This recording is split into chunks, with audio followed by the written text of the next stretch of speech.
Deep in the jungle, beneath tangled vines and ancient stone, silent voices wait. They are carved in stone, etched on pottery, painted on bark paper. They do not speak in words we know. They do not sound like our voices, but they tell stories.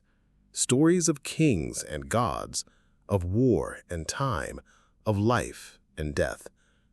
For centuries, no one could hear them.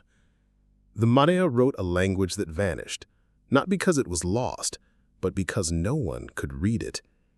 This is the story of how that silence was broken. The Maya once ruled a vast world. Their cities rose in the thick forests of what is now southern Mexico, Guatemala, Belize, and parts of Honduras and El Salvador. They built tall pyramids. They studied the stars. They measured time with great care. They made books. They wrote in signs, hundreds of signs, on stone, on walls, on cups, on scrolls. These signs were not letters like ours. They were pictures. But they were not just pictures. They stood for sounds, for words, for names, for ideas. No one knew what they said. For hundreds of years, the signs stayed silent. Scholars looked at them. They copied them. They guessed at their meaning. But the true voice of the Maya was locked away. The writing was called unreadable. Some said it was not real writing at all. They thought it was just symbols, just pictures of gods and kings, not a true language. That belief held strong for a long time. It blocked the way to truth. But the truth was there, hidden, waiting. The Maya script was real. It was complex. It used signs to show sounds. It could write any word the Maya spoke. It was a full writing system. But to unlock it, people had to believe it could be read. That was the first challenge, and it would take centuries to overcome. Long before Europeans came, the Maya had books. They made them from the inner bark of the wild fig tree known as amate. This bark was soaked, beaten, and coated with a thin layer of lime plaster to create a smooth white surface. The finished sheets were folded in an accordion style, back and forth, so that the book opened like a screen. Each side of the folded pages was painted with black, red, and sometimes blue or green ink made from natural minerals and plant dyes. These books, called codices, singular codex, were not just records. They were sacred objects, used by priests and trained scribes in temples and royal courts. The scribes who made these books were members of the elite. They studied for years. They learned hundreds of signs. They mastered the calendar, astronomy, and rituals. Their work was precise. Each codex was filled with rows of glyphs arranged in double columns. The reading order was from left to right, top to bottom, block by block. These books recorded the movements of Venus, the cycles of the moon, eclipse predictions, and agricultural seasons. They listed ritual dates, prescribed offerings, and described ceremonies involving incense, bloodletting, and fasting. Some told myths, like the story of the hero twins who defeated the lords of the underworld. Others recorded royal events, such as accessions and marriages. At the height of the classic period, 250 to 900 CE, dozens, if not hundreds, of codices likely existed across the Maya world. They were kept in temple libraries, passed down through generations. But by the time the Spanish arrived in the early 1500s, most of these books had already been lost to time, war, or decay in the humid jungle climate. When the Spanish landed in Yucatan, they encountered a civilization in decline, but still alive with tradition. In 1562, the Franciscan friar Diego de Landa, then Bishop of Yucatan, led a campaign to eradicate Maya religious practices. In the town of Mani, he presided over an infamous auto de fe, a public act of religious punishment. There, he ordered the burning of more than 20 Maya books. We found a large number of books in these characters, And as they contained nothing but superstitions and lies of the devil, we burned them all, which the Maya people regretted to an incredible degree. This act was not just destruction, it was cultural erasure. The books were not devilish. They were records of a sophisticated civilization, but de Landa believed he was saving souls.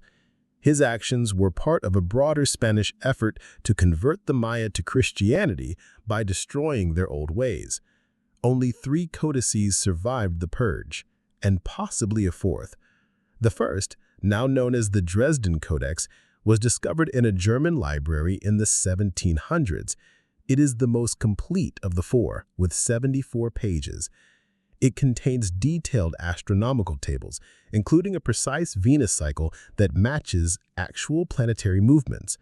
The Madrid Codex, also called the Troquartesianus, is the longest with 112 pages.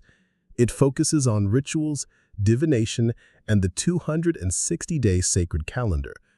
The Paris Codex is the most damaged, with only 14 pages left.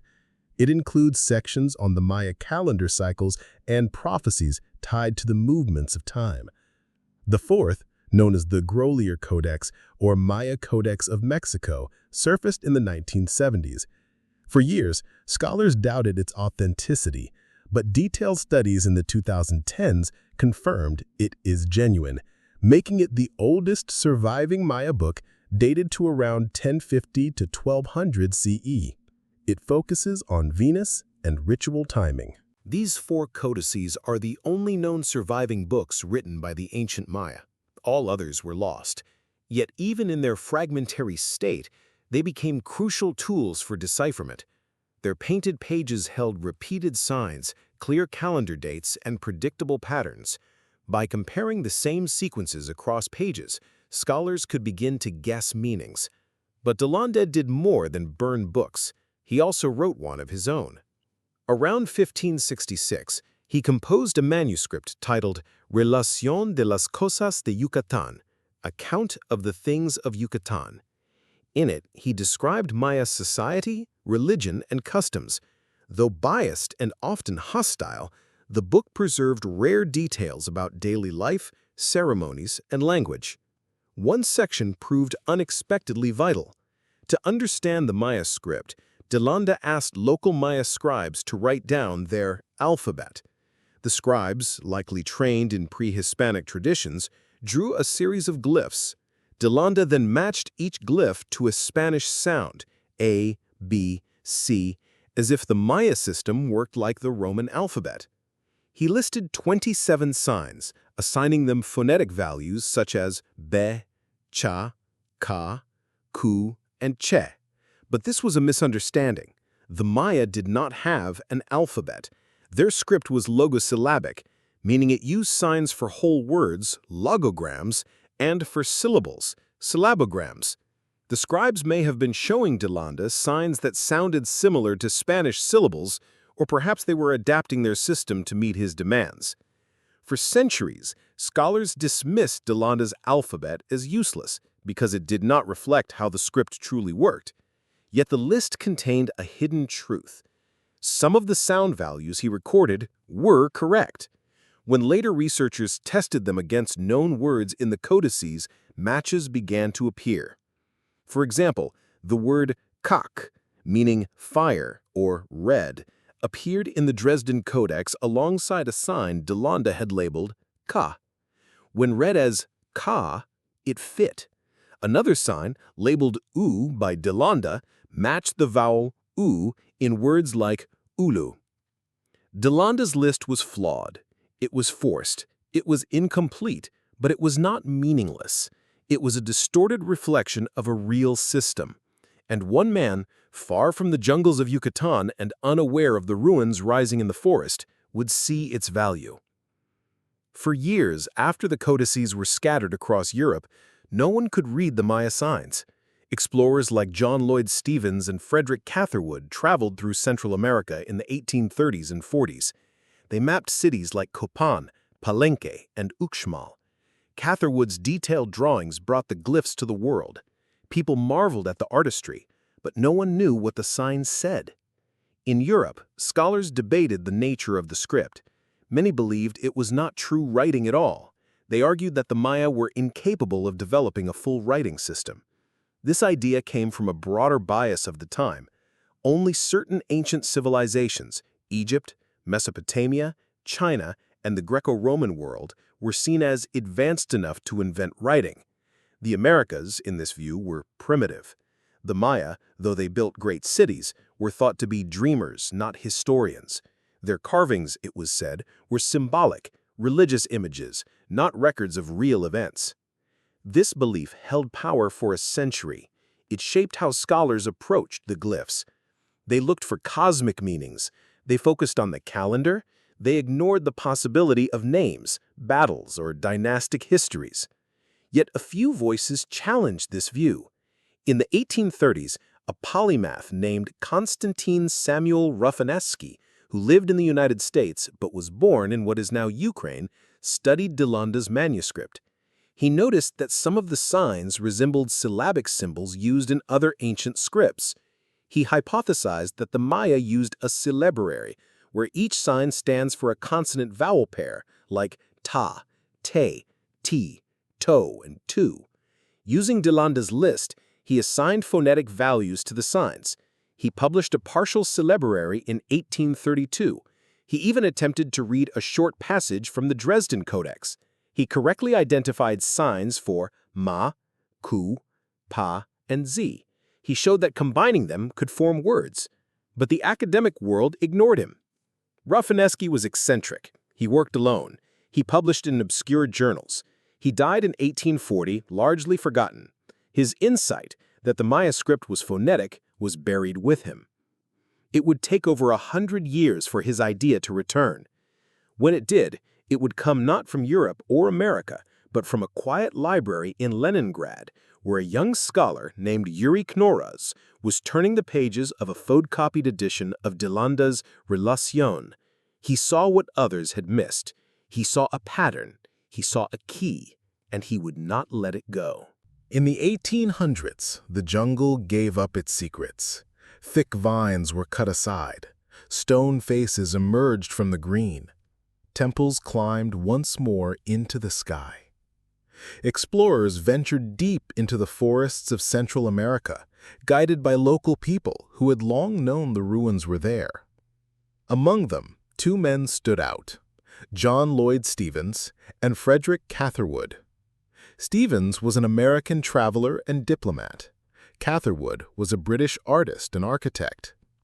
Together, they set out in 1839 on a journey through the Yucatan Peninsula and Central America. They visited sites few Europeans had seen: Palenque, Uxmal, Copan, Quirigua. They walked through overgrown plazas. They climbed crumbling pyramids. They entered dark chambers carved with glyphs. Catherwood drew everything. He used a camera lucida, a tool that helped project an image onto paper, allowing for precise detail. His drawings were not just sketches, they were records. Every carving, every sign, every architectural line was captured with care. His illustrations showed the full grandeur of Maya cities: the stepped temples, the palaces with vaulted rooms, and the stelae covered in glyphs. Stephens wrote about what they saw. His books, Incidents of Travel in Central America, Chiapas and Yucatan, 1841, and Incidents of Travel in Yucatan, 1843, became bestsellers. Readers across Europe and North America were stunned. The idea that such advanced cities could exist in the Americas, hidden for centuries, captured the imagination. For the first time, the world began to see the Maya not as primitive tribes, but as builders of a great civilization. Yet, one mystery remained unsolved: the writing. Catherwood copied the glyphs with the same precision he used for architecture. He filled notebooks with signs, some like animals, some like faces, some like abstract shapes. He arranged them in grids. He noted where they appeared. But he could not read them. Stevens admitted he had no idea what they said. He wrote, "We could not help regarding them as a mystery which would never be explained." And for decades, they were not. After Stevens and Catherwood, others followed. Explorers, soldiers, and scholars mapped more sites. Photographs replaced drawings. Museums collected artifacts. Glyphs were cataloged in books and journals. But the meanings stayed hidden. Scholars debated what the signs might be. Some believed they were purely religious, symbols of gods and rituals. Others thought they were astrological, tracking the movements of planets and stars. Many focused on the calendar. The Maya used a complex system of timekeeping, and some signs clearly marked dates. The long count, the tzolk'in, the Hab, these cycles were repeated again and again on stelae and temple walls. Because of this, one idea gained strength: that the writing was not historical. It did not record real events. It was not about kings or wars or births. It was about time and the cosmos. This view was championed by Sir John Eric Sidney Thompson, a British archaeologist who became the most influential Maya scholar of the 20th century. Thompson argued that the Maya were peaceful stargazers, priests and astronomers who cared more about the heavens than about politics or war. He believed the glyphs were mostly calendrical and ceremonial. He rejected the idea that they could record personal names or historical events. He insisted the script was not phonetic. To him, the idea that a sign could stand for a sound, like ka or tu, was absurd. He dismissed any attempt to read the script as a true language. His authority was immense. He published dozens of books and articles. He trained students. He shaped the field. For decades, his views dominated Maya studies. Anyone who challenged him risked being ignored or ridiculed. But outside the mainstream, other ideas persisted. In the 1880s, a French scholar named Léon de Rosny studied surviving Maya manuscripts. He recognized that the codices contained repetitive patterns and began to identify calendar-related signs. He was one of the first to suggest that some signs represented syllables. Later, in the early 1900s, American scholars like Cyrus Thomas and Earl Morris studied the inscriptions at Chichen Itza and other sites. They noticed that certain glyph groups appeared repeatedly in the same positions. They suspected these might be names or titles. Still, no one could prove it. Then, in the 1950s, a quiet scholar in the Soviet Union picked up a book that would change everything. His name was Yuri Knorozov. He lived in Leningrad, far from the jungles of Mesoamerica. He worked at the Institute of Ethnography of the Soviet Academy of Sciences. He had never seen a Maya ruin. He had never held a stela. But he had access to photographs, books, and, crucially, de Landa's Relación de las Cosas de Yucatán, which had been translated into Russian. Knorozov was trained in linguistics and phonetics. He understood how writing systems worked. He knew about syllabic scripts, like the Japanese kana, where each sign stands for a syllable. He also knew that many ancient scripts combined logograms, signs for whole words, and syllabograms, signs for sounds. When he looked at de Landa's so-called alphabet, he did not see a failed attempt to copy the Roman alphabet. He saw something else. He realized that de Landa had misunderstood the Maya system, but that the Maya scribes may have been giving him syllabic values. Consonant-vowel combinations like ka, ke, ki, ku, or gu. Knorozov tested this idea. He took signs from the codices, especially the Dresden Codex, and applied de Landa's list as a syllabary. He looked for words he could guess based on context. One key example was the word kak, meaning fire or red. In the Dresden Codex, a sign resembling a burning log appeared next to images of the sun and war.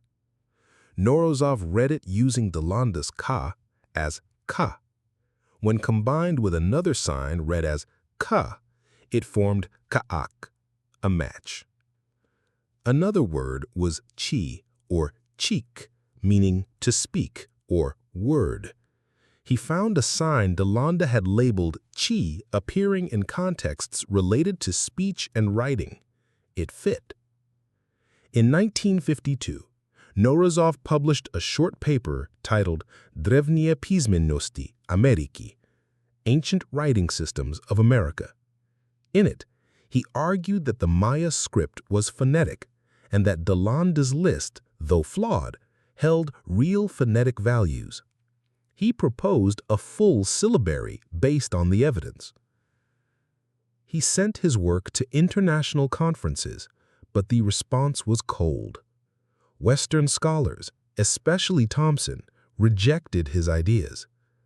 Thompson called Morozov's work a joke, nonsense, and the product of a fertile imagination. He accused the Soviet scholar of misunderstanding the Maya mind. To Thompson, the idea that the Maya used phonetic writing was not just wrong, it was offensive to their supposed spiritual nature. Because of the Cold War, communication between Soviet and Western scholars was limited. Morozov's papers were hard to access. His methods were dismissed without fair review. His breakthrough was buried. Yet a few scholars listened. One was Tatiana Proskuryakov, a Russian-born architect working at the Carnegie Institution in Washington, D.C. She had spent years studying Maya art and architecture. In the 1950s, she began analyzing the dates on stelae at the site of Piedras Negras in Guatemala. She noticed something no one had seen before. The dates did not just repeat in cycles, they formed a sequence: a birth, a childhood event, a rise to power, a death. These were not abstract calendar markers, they were life events. She published her findings in 1960. She showed that the inscriptions recorded the lives of real rulers. She proved that the Maya wrote history. This was a turning point. For years, people thought the glyphs were only about gods and time. Now they knew they were about kings and queens, about battles, about power. The script was not silent. It was speaking, and someone, at last, was ready to listen. One man, a German named Heinrich Berlin, looked at the signs in a new way. In the 1950s, he studied carvings from sites like Palenque and Tikal. He noticed some signs appeared again and again. They were grouped in pairs. He called them emblem glyphs. He guessed they stood for city names. For example, one sign might mean Palenque, another might mean Tikal. He was right. This was a big step. It showed that the script could name places. It was not just about gods or time. More clues came from another man, Tatiana Proskuryakov, a Russian-born architect working in the Maya region. She studied the carvings at Piedras Negras, a site in Guatemala. She looked at the dates on the stones. She saw patterns. The dates did not just mark time, they marked events. Births, accessions, wars, deaths. These were not abstract calendar markers, they were life events. She published her findings in 1960. She showed that the inscriptions recorded the lives of real rulers. She proved that the Maya wrote history. This was a turning point. For years, people thought the glyphs were only about gods and stars. Now they knew they were about kings and queens, about battles, about power. The script was not silent. It was speaking, and someone, at last, was ready to listen. In the 1970s, a great meeting took place. It was called the Mesa Redonda de Palenque, the Round Table of Palenque. Scholars met in a small town in Chiapas, Mexico. They came from many countries. They shared new ideas. Here, young scholars stood up. They had studied the carvings. They had tested No-Resolve's method. They had found more readings. Linda Shelley was one. She was an art teacher who fell in love with Maya art. She taught herself to draw the signs. She studied them every day. She saw patterns in the way they were arranged. Peter Matthews was a student. He worked with her. At the meeting, he presented a list. It showed the names and lives of kings from Palenque. He used the phonetic method. He used the calendar. He used the grammar. He named them. They dated their lives. He told their story. The room fell silent. Then it erupted. For the first time, the full power of the decipherment was clear. The script was not just names, not just dates. It was history. It was biography. It was politics. It was poetry. The code was breaking. More scholars joined. Floyd Lounsbury, an American anthropologist, used his knowledge of Iroquoian languages to help. He solved parts of the grammar. He showed how verbs were formed, how titles were written. Linda Scheel and David Friedel wrote books. They taught others. They made the signs come alive. They showed that the carvings were not cold stone. They were voices. One king, Pakal of Palenque, became known. His tomb was found in 1952 by Alberto Ras Luzier. It was deep in the pyramid. His sarcophagus was carved with signs. For years, no one could read them. Now they could. The signs told his name, his birth, his rise to power, his death. They told of his link to the gods. They told of his journey after death. Pakal spoke again. The method grew. Scholars found more sound values. They confirmed them. They built a chart of signs and sounds. They called it the syllabary. They learned the grammar. The Maya language was complex. It had roots, it had prefixes, it had suffixes. But the script followed rules. Once you knew the rules, you could read. Names were cracked. Kinich Janap Pakal, Yaksun Balam, Lady Six Sky. Places were named. Tikal, Kalekmul, Kopan. Events were told.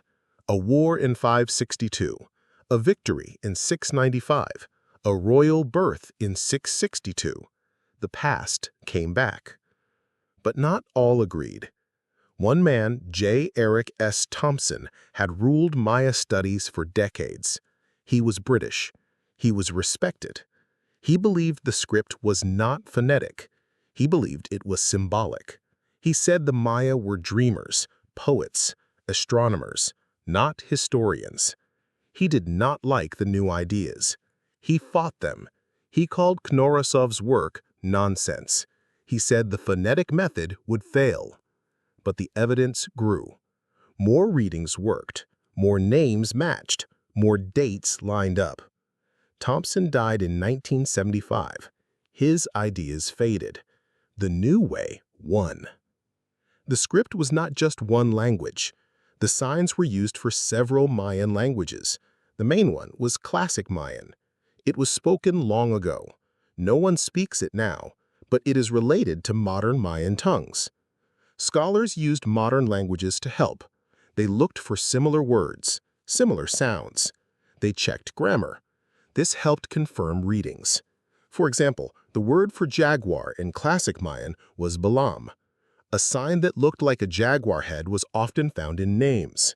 When read as balam, it made sense. The word for sky or heaven was Khan. A sign with a snake head was read as Khan. It appeared in titles like Lord of the Sky. Each match added proof.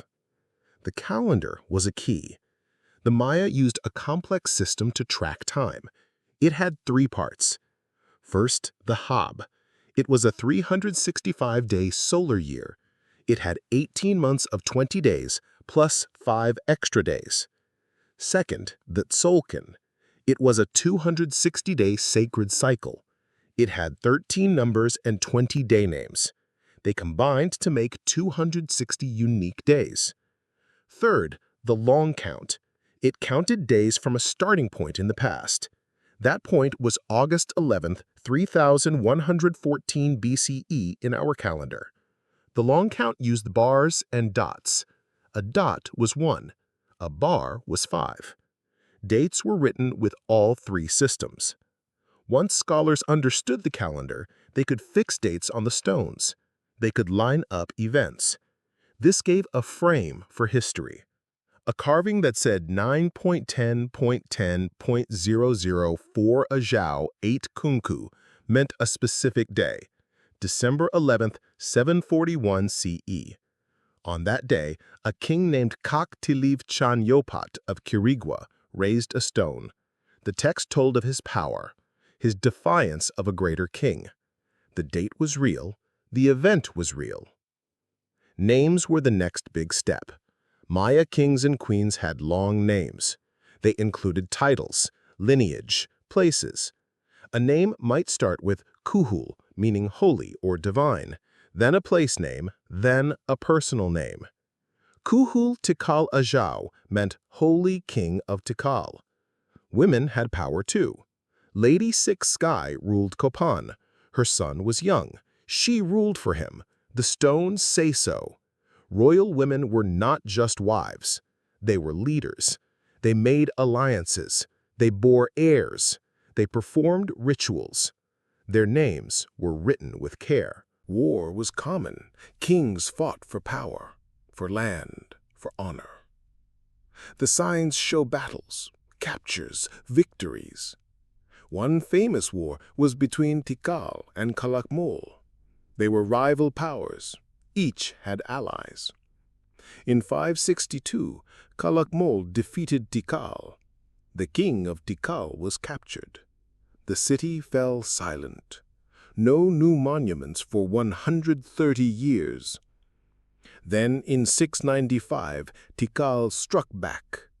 King Jasau Chan Kewil defeated Calakmul. He captured their king. He raised a monument to tell the tale. The text says, he captured the holy lord of Calakmul. The signs show it. Religion was everywhere. The gods had names. They had roles. Itzamna was the creator god. Kinichahau was the sun god. Chak was the rain god. He had an axe. He made thunder. Rituals were recorded. Bloodletting, fasting, dancing, offering. Kings and queens pierced their tongues. They drew blood. They offered it to the gods.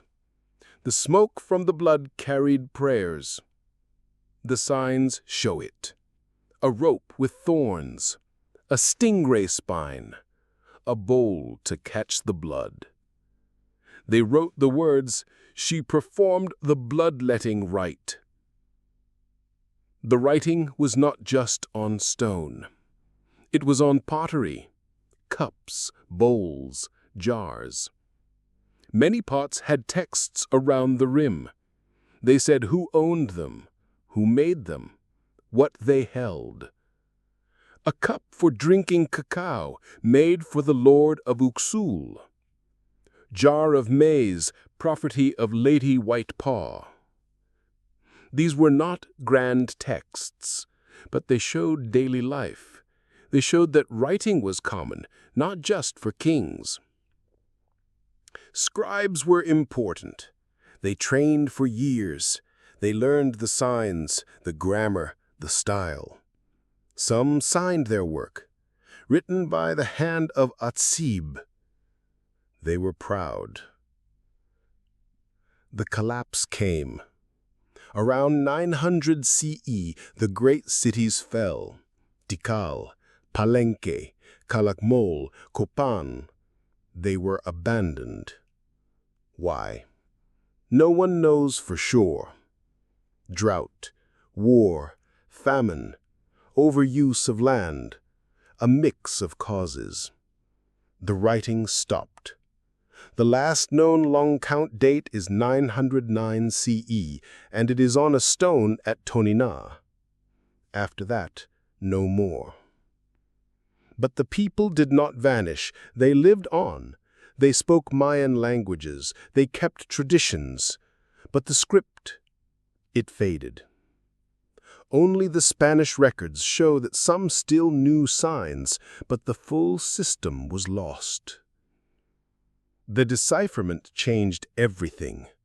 We now know the names of kings, their mothers, their wives, their children. We know when they were born, when they ruled, when they died. We know who they fought, who they married, who they defeated. We know their gods, their rituals, their beliefs. We know they were not just stargazers, they were historians, politicians, artists, writers. The script was real. It was powerful. It was theirs. Not all signs are phonetic. Some are logograms. They stand for whole words, like the sign for jaguar or sky. Some signs are determinatives.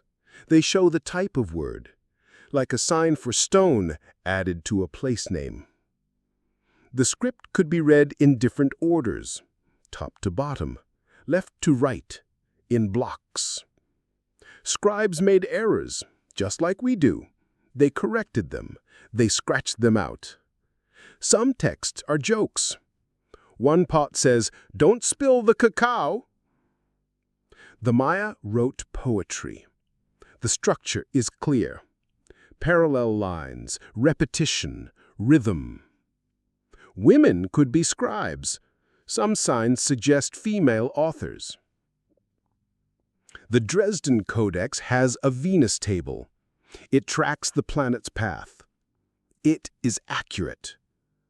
The Madrid Codex is the longest. It has rituals for every month. The Paris Codex is damaged, but it has prophecies. The story is not over. There are still signs we cannot read, words lost, grammar unclear. New ruins are found, new texts uncovered. Each one holds a voice.